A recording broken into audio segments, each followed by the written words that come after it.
So I'm chair of the EORTC lung cancer group.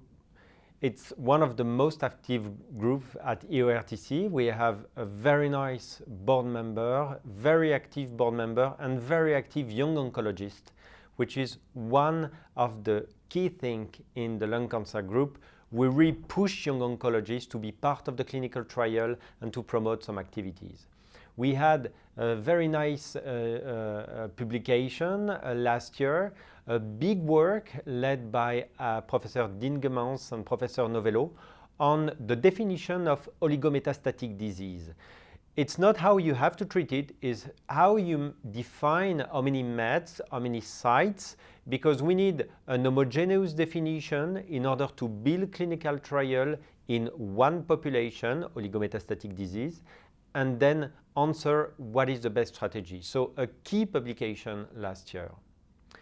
We just ended the recruitment of two key studies at EORTC, one called APPLE in EGFR mutated and LCLC patients. APPLE compare first-line osimertinib to the sequence gefitinib followed by osimertinib in two arms, one where you switch from one to another based on the RECIST progression, well, the usual way, and the other one will be based on the molecular progression on the blood biopsy, which is really a new way to treat lung cancer.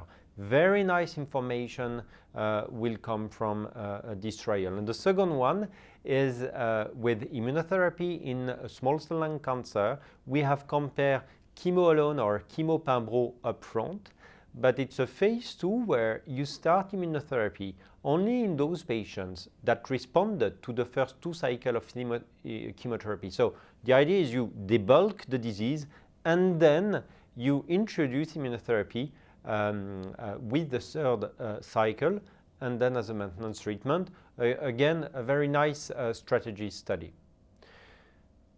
The last topic that is really important for us is the screening of the patient, the molecular screening of the patient.